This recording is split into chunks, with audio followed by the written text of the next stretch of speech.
Ultimate Gardeners, welcome back to the Ultimate Gardening channel. My name is Emmanuel Arstep, well known to be the Ultimate Gardener. Come join me in becoming an Ultimate Gardener day by day. So in today's exciting starting video, I wanted to dedicate this video all about seed starting in winter. Here in South Florida and any other state that's considered zones 9 and above, we're able to grow our crops during the fall and winter seasons because in spring and summer, our temperatures are unbearable for our crops and it just makes problems and problems after one another.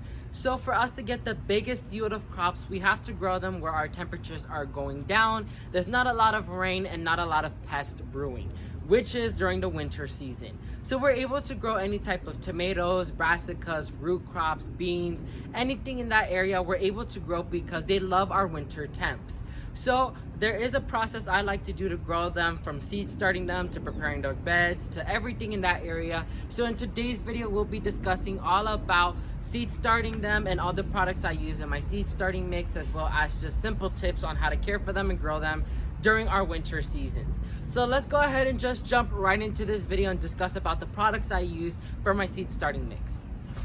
So here's the bucket I'm going to be using to make my seed starting mix. There's no exact measurements. I just go by the eye and what I think works best. So let's go ahead and just start off this video. So the first product I love using in my seed starting mix is Perlite. These are all from Life Cycle Organics except the growing medium, but this is from Life Cycle Organics. A huge shout out to them. Their product links are down below, the ones I could find, or I'm gonna just link their website. Go support them, amazing company. So Perlite allows the soil to be aerated, which is really important when it comes to seed starting because you don't want any chunks, because that could allow your seeds to go ahead and not sprout at all. So you want to prevent that by adding some type of element to aerate the soil. Next, I'm gonna use their super coarse vermiculite. This is actually, you could grow seeds in this pure thing by itself, but this also retains a little bit of moisture as well as aerates the soil. So I'm gonna be adding a little bit of this, just a few handfuls. Next, I'm gonna be using their classic earthworm castings, a simple fertilizer for seed starting. Really important to add that, so I'm gonna add some of that. And having all 4 of those ingredients, now I'm gonna go ahead and apply my growing medium. I'm just gonna be using some simple Miracle Grow. So I did my seed starting mix. It looks very good right here. I love how the consistency is and how it looks. So now we're gonna go ahead and discuss about how I'm gonna do my seed starting. Okay, so I labeled all my seeds and everything. So I'm gonna go ahead and start with the roselle.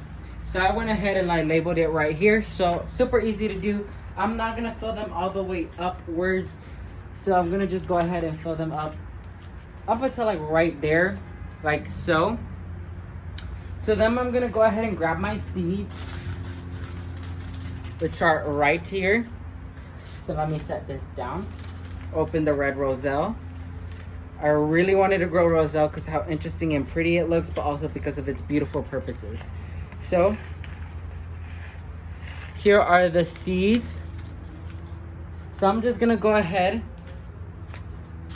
and grab my pot, make a little indent right here, like so. And then I'm gonna go ahead and drop 2 roselle seeds in there, like so. And then I'm gonna go ahead and cover it up like so. You want to plant more than 1 seed so your opportunities of receiving something in this pot is more higher than if you only planted 1 seed. So super easy to do this. So let me go ahead and plant all my seeds, and then we're going to discuss about watering, sunlight, etc. So now let's go ahead and discuss about the care tips on how to grow them during the winter. So I actually added rice hulls on top of it to retain more moisture. So number 1 is you have to provide them with some type of sun, because sun is one of the elements that allows germination to happen. So you want to provide with some type of sun, whether it be partial sun or full sun. I usually go with full sun because that's when the seeds go ahead and germinate. They're already hardied off to our hot sun, so I don't have to go ahead and move them out into the sun for a few hours, put them back into the shade. So they're already acclimated to the sun. Number 2 is you have to have a set watering schedule. Seeds need constant moisture to germinate and stay happy. They cannot handle drying out very often because then they will die. You want to make sure you keep them well watered when they're going ahead and germinating, and even coming up, and even for a few weeks when they're germinated already. That's why I added the vermiculi and even the rice hulls to retain a little bit of moisture to go ahead and reduce the watering time. Number 3 is that you want to go ahead and make sure you stay vigilant, because during this seedling stage, that's when pests like to come after them because they're babies, they're very weak, they haven't built their defense system yet. So you want to make sure you stay vigilant, and if you want to go ahead and spray them with an all organic pesticide, go ahead and feel free to do so to go ahead and prevent any big pest or disease later on in the future.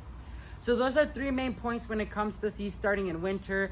Nothing so special. If you live in a different growing climate or growing zone, it's super easy. You just want to plant your seeds in a raised bed, cover them with a green or with a very thick, hard plastic that allows sunlight in but doesn't allow humidity out, and that creates sort of like a greenhouse effect. But there's multiple different gardening videos out there that showcase to you guys in particular. These are for more people who are able to grow them during this period of time. So that's gonna be it for this exciting sprouting video, you guys. Hopefully you guys found this video educational and informative, and I finally have this project out of the way, and I'll definitely be starting more seeds later on in the season once these germinated. So thank you all so much for watching this video. If you learned something new, please leave a like down below, and while you're down there, please consider subscribing to show the Ultimate Gardening channel some support, and please leave me any video suggestions, neither also what you thought on this video down below in the comment sections as well.